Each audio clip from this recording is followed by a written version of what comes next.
In November 1556, on the dusty plains of Panipat, a 14-year-old boy watched his outnumbered army clash with a massive force of war elephants. That boy was Jalal-ud-din Muhammad Akbar. He had inherited a collapsing, fragmented kingdom from his father, but by securing a narrow, desperate victory at this battle, he managed to reclaim his hold over Delhi and Agra. Yet the young emperor quickly recognized a deeper problem. Defeating rival armies wouldn't secure his throne if his own governors and generals could turn against him. The traditional system relied on powerful, independent nobles who routinely rebelled whenever they saw an opportunity. To build a state that would actually last, Akbar had to design a structural solution. He spent the next decades engineering a highly centralized administrative machine that tied the wealth and status of every aristocrat directly to his personal approval. This engine of control was called the Mansabdari system.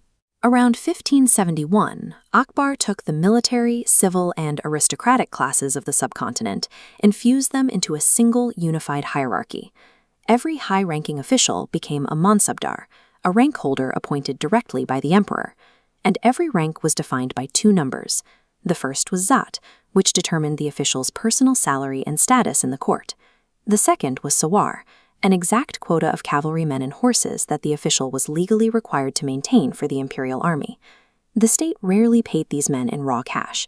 Instead, they were compensated through jagirs. These were temporary assignments of land, where the official collected the region's tax revenue to fund their own salary and pay for that required cavalry quota. This structure allowed the Mughal state to absorb diverse rival factions. When Akbar conquered new territories, he offered rival kings, like the powerful Rajput chiefs, a high-ranking position in his service. He effectively turned independent monarchs into salaried, transferable executives of his bureaucracy. This machine generated immense military power and political loyalty. But the math of the system created a hidden dependency. To reward loyal officers with promotions and to recruit new commanders, the empire needed an ever-increasing supply of highly profitable land to give away as jagirs. The machine had to constantly expand to survive.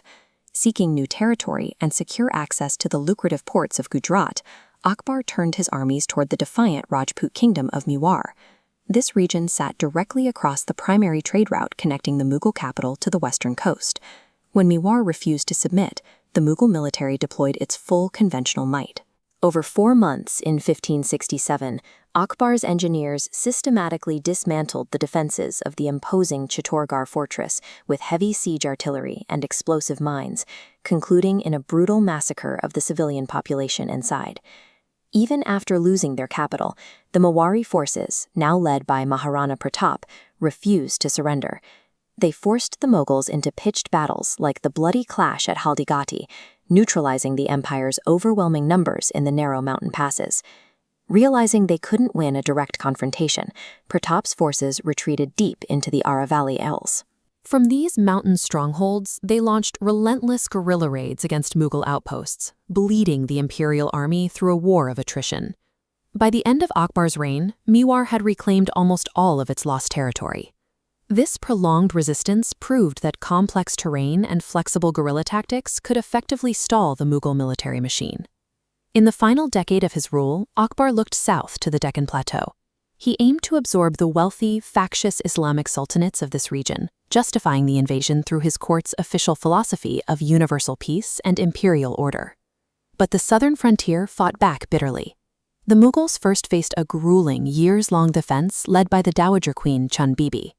And following her death, a brilliant Abyssinian military commander named Malik Ambar took control of the regional resistance. Malik Ambar adopted the same hit-and-run guerrilla tactics used by local Maratha cavalrymen. His highly mobile forces severed Mughal supply lines and evaded open combat, turning the Deccan into a deeply unstable, perpetual war zone.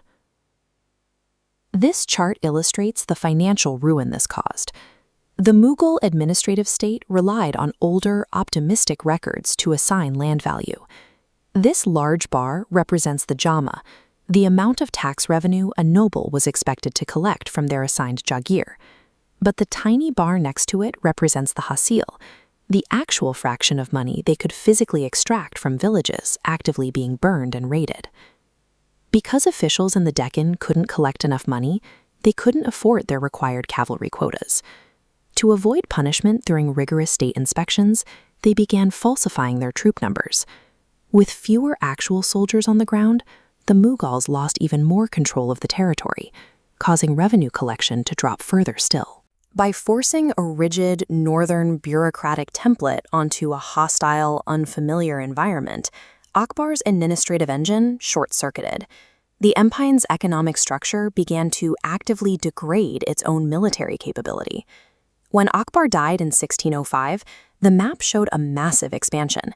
He had formally annexed territories like Khandesh and Berar, but the reality on the ground was an unfinished, bleeding conflict that would drain Mughal resources for decades. The mathematical breakdown of land revenue became known as the Jagadhari crisis.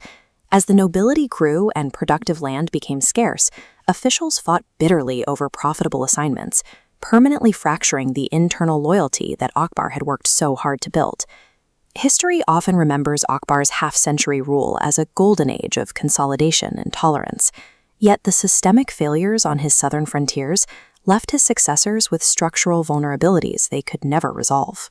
Akbar's greatest achievement carried a fatal flaw. The administrative system that successfully united the subcontinent required a scale of continuous, profitable expansion that the geography of India simply could not sustain, guaranteeing its eventual collapse.